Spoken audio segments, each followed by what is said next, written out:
Section 1. You will hear a conversation between two friends called George and Nina about a summer music festival. First, you have some time to look at questions 1 and 2.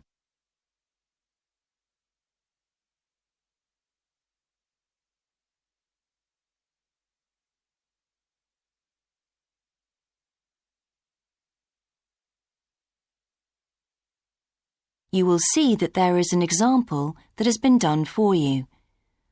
On this occasion only, the conversation relating to this will be played first. Hi, George. Glad you're back. Loads of people have phoned you. Really? I felt just like your secretary. Sorry. I went into the library this afternoon to have a look at a newspaper and I came across something really interesting. What? A book? No, a brochure from a summer festival, mainly Spanish music. Look, I've got it here. George says that he found a brochure from a festival, so B has been circled as the answer. Now we shall begin. You should answer the questions as you listen, because you will not hear the recording a second time. Listen carefully and answer questions 1 and 2. Hi, George. Glad you're back. Loads of people have phoned you. Really? I felt just like your secretary. Sorry. I went into the library this afternoon to have a look at a newspaper and I came across something really interesting. What? A book? No, a brochure from a summer festival, mainly Spanish music. Look, I've got it here. Spanish music? I really love the guitar. Let's have a look.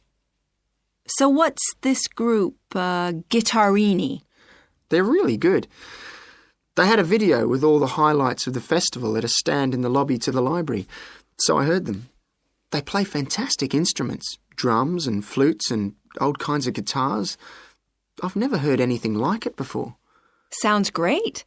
Okay, shall we go then? Spoil ourselves? Yes, let's. The only problem is there aren't any cheap seats. It's all one price. Well, in that case, we could sit right at the front. We'd have a really good view. Yeah, though I think that if you sit at the back, you can actually hear the whole thing better.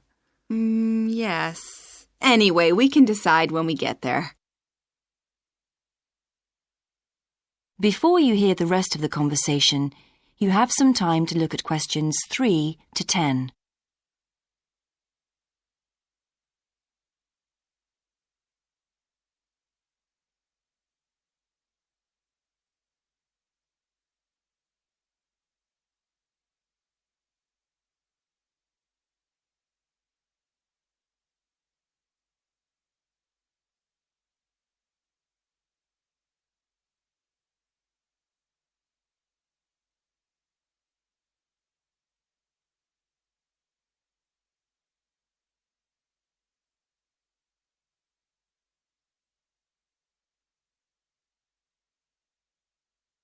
Now listen and answer questions 3 to 10.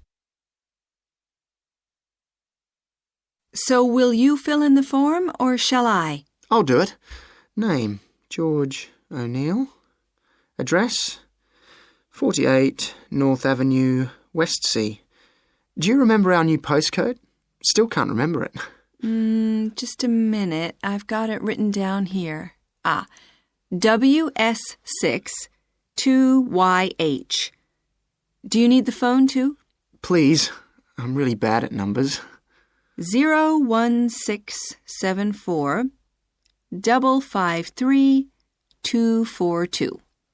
So let's book 2 tickets for Guittarini. Okay. If you're sure $7.50 each is all right. How do you feel about the singer? I haven't quite decided. But I've noticed something on the booking form that might just persuade me. What's that then? Free refreshments. Really? Yes, look here. Sunday, 17th of June. Singer. Ticket, £6, includes drinks in the garden. Sounds like a bargain to me. Yes.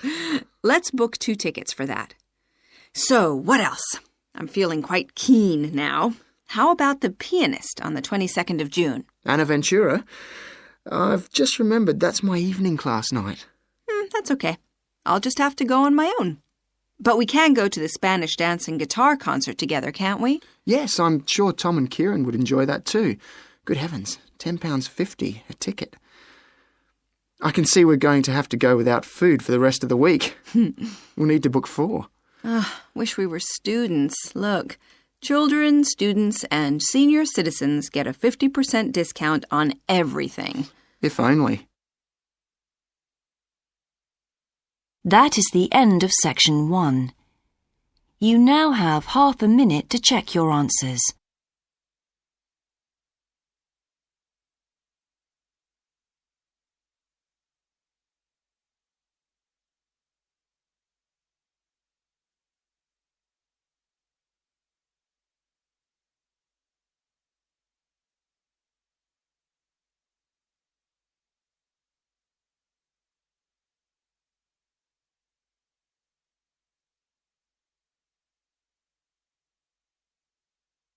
Now turn to section 2. Section 2. You will hear a fitness manager of a leisure club talking to some new members. First, you have some time to look at questions 11 and 12.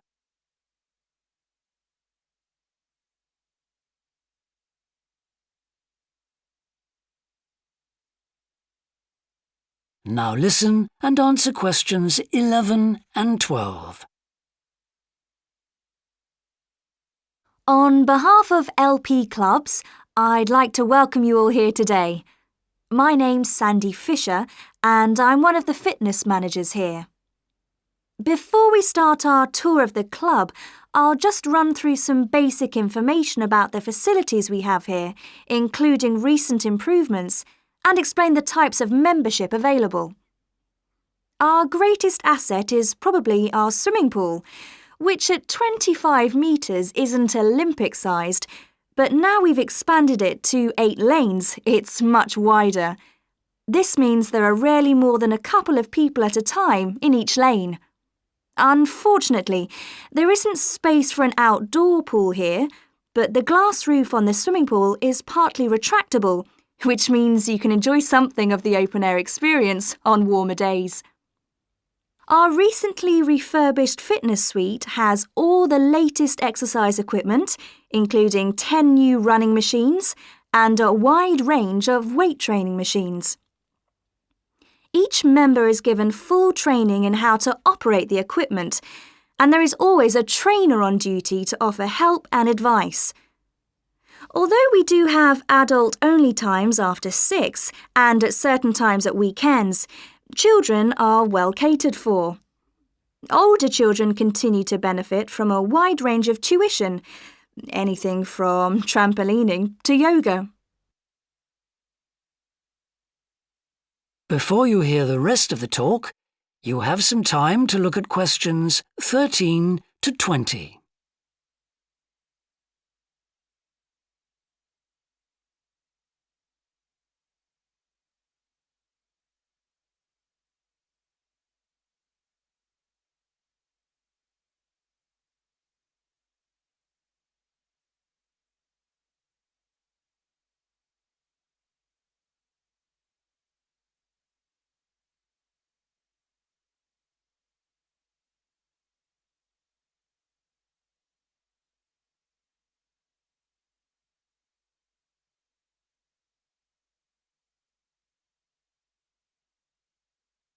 Now listen and answer questions 13 to 20. One thing all our members appreciate about us is that we take very good care of them. This starts on day 1 with your personal assessment. You are asked to fill in a questionnaire giving details of any health problems. One of our personal trainers will then go through this with you. The trainer will then take you through the safety rules for using the equipment in the fitness suite. During your next exercise session, a personal trainer will work with you to make sure you understand these. It's very important to do this because we really do want to avoid having any sports injuries. There's a lot more to looking after yourself than simply lifting weights. At the end of the personal assessment, the trainer will draw up a plan outlining what you should try to achieve within a 6-week period. This will then be reviewed at the end of the 6 weeks. Now, I'll just quickly run through the types of membership we have available. All members must pay a joining fee of £90 in addition to the rates for the monthly membership fees. Gold membership entitles you to free entry at all LP clubs. There are now LP clubs in all major cities and towns, so if you travel a lot, this will be a great advantage. Individual gold membership costs £50 a month, and joint membership for you and your partner will cost £75. Premium membership is for professional people whose work commitments make it difficult for them to use the club during the day, and so LP gives booking preferences to Premier members at peak times. This means you'll find it easier to book the sessions at times that suit you. Reciprocal arrangements with other LP clubs are available to Premier members. Premier membership is for individuals only, but you'll be sent passes for guests every month. The monthly fee is £65. You don't have to have any special clothes or equipment when you visit the club. We provide robes and hairdryers in the changing rooms, but it's very important to remember your photo card because you won't be able to get in without it. For people who aren't working during the day,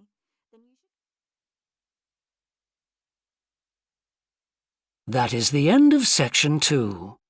You now have half a minute to check your answers.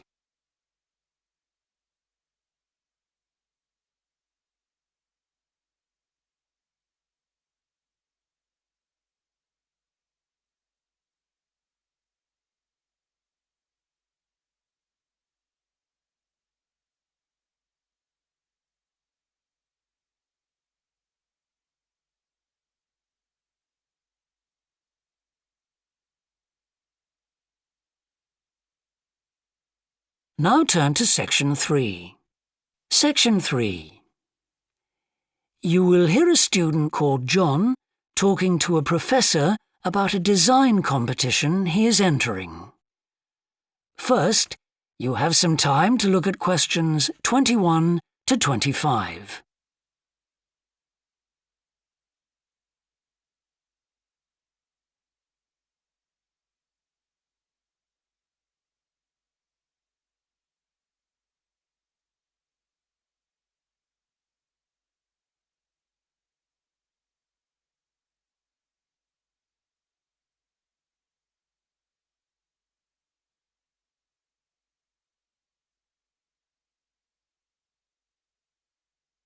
Now listen carefully and answer questions 21 to 25. Hello, Professor. I'm John Wishart. I'm working on my entry for the Global Design Competition. My tutor said you might be able to help me with it. Ah, yes, I got a copy of your drawings. Come in and tell me about it. What sort of competition is it?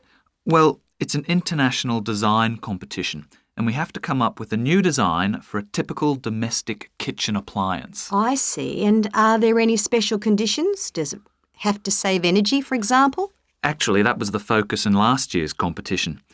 This year's different. We have to adopt an innovative approach to existing technology, using it in a way that hasn't been thought of before. I see. That sounds tricky. And what kitchen appliance have you chosen? Well, I decided to choose the dishwasher. Interesting. What made you choose that? Well, they're an everyday kitchen appliance in most Australian houses, but they're all pretty boring and almost identical to each other. I think some people will be prepared to pay a little extra for something that looks different. It's a nice idea. I see you've called your design the rock pool. Why is that? Basically because it looks like the rock pools you find on a beach. The top is made of glass so that you can look down into it. And there's a stone at the bottom. Is that just for decoration? Actually, it does have a function. Instead of pushing a button, you turn the stone. So it's really just a novel way of starting the dishwasher. That's right. It's a really nice design. But what makes it innovative? Well, I decided to make a dishwasher that uses carbon dioxide. In place of water and detergent? How will you manage that? The idea is to pressurise the carbon dioxide so that it becomes a liquid. The fluid is then released into the dishwasher where it cleans the dishes all by itself. Sounds like a brilliant idea. Your system will totally do away with the need for strong detergents. So what happens once the dishes are clean? Well, to allow them to dry, the liquid carbon dioxide and the waste materials all go to an area called the holding chamber. That's where the liquid is depressurised and so it reverts to a gas. Then the oil and grease are separated out and sent to the waste system. It sounds like you've thought it all out very thoroughly. So what happens to the carbon dioxide once the process is complete? Not wasted, I hope. Actually, that's where the real savings are made. The carbon dioxide is sent back to the cylinder and can be used again and again. What a terrific idea. Do you think it will ever be built? Probably not, but that's okay. Well, I'm sure a lot of positive things will come out of your design. Before you hear the rest of the discussion, you have some time to look at questions 26 to 30.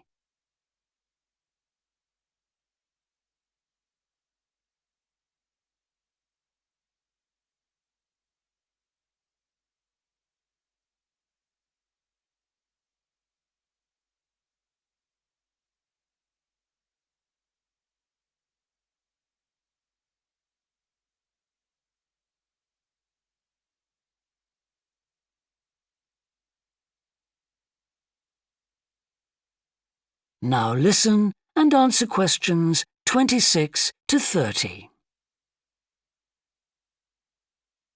Now, you seem to have thought about everything, so what exactly did you need me to help you with? Well, my design has made it to the final stage of the competition, and in a few months' time I have to give a presentation, and that's the part I was hoping you could help me with. Right, well, that should be easy enough. What have you managed to do so far? Well, I've got detailed drawings to show how it will work, and I've also written a 500-word paper on it. I see. Well, if you want to stand a good chance of winning, you really need a model of the machine. Yes, I thought I might, but I'm having a few problems. What's the main difficulty so far? Let me guess. Is it the materials? Yes. I want it to look professional, but everything that's top quality is also very expensive. Look, projects like this are very important to us. They really help lift our profile. So why don't you talk to the university about a grant? Oh. I can help you fill out the application forms if you like. Oh, that would be great. You'd better show me this paper you've written as well. For a global competition such as this, you need to make sure the technical details you've given are accurate and thorough. Oh, that would be a great help. Is there anything else I can do? Well, I'm really nervous. That is the end of section 3. You now have half a minute to check your answers.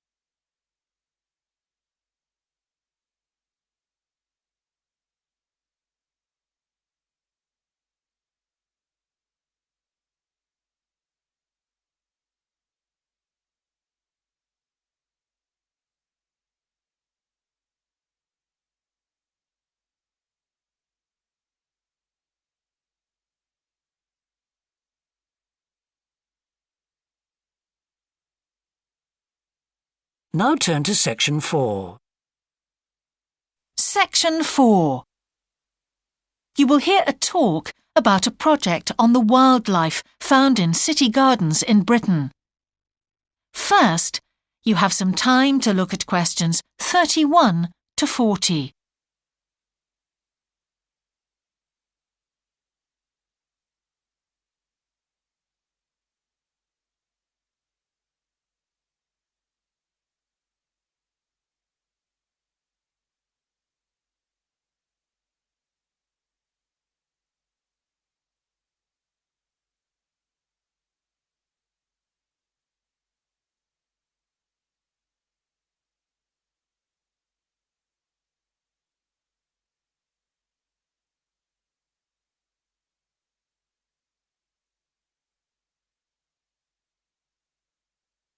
Now listen carefully and answer questions 31 to 40.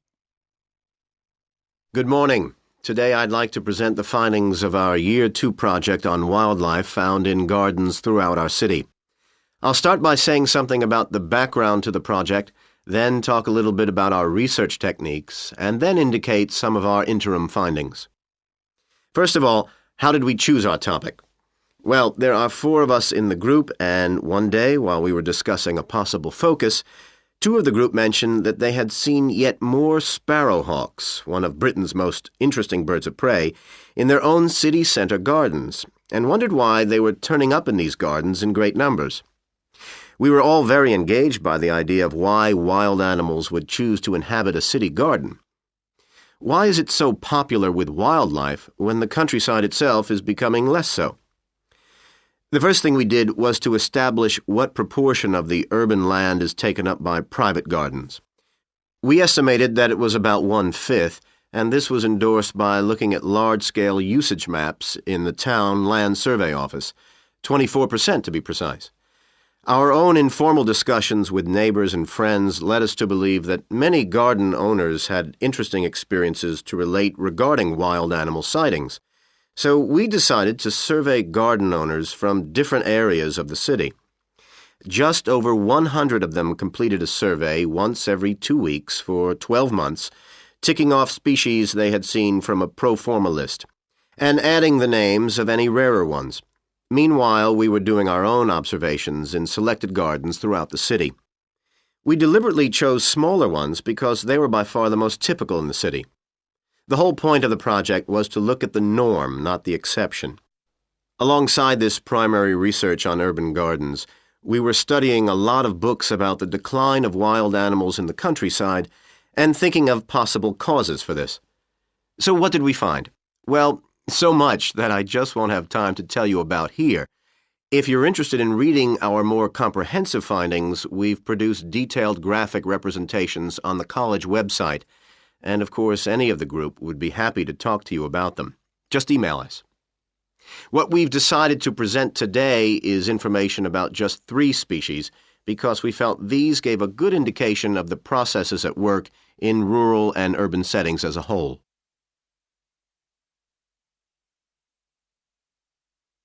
The first species to generate a lot of interesting information was frogs, and there was a clear pattern here. They proliferate where there is suitable water. Garden ponds are on the increase, rural ponds are disappearing, leading to massive migration to the towns. Hedgehogs are also finding it easier to live in urban areas, this time because their predators are not finding it quite so attractive to leave their rural environment, so hedgehogs have a better survival rate in cities. We had lots of sightings, so all in all we had no difficulties with our efforts to count their numbers precisely. Our final species is the finest of bird singers, the song thrush. On the decline in the countryside, they are experiencing a resurgence in urban gardens because these days gardeners are buying lots of different plants, which means there's an extensive range of seeds around, which is what they feed on. Another factor is the provision of nesting places, which is actually better in gardens than the countryside. Hard to believe it, but it's true. Incidentally, we discovered that a massive new survey on song thrushes is about to be launched, so you should keep an eye open for that. Now, I'd be happy to answer any questions you may have. That is the end of section 4. You now have half a minute to check your answers.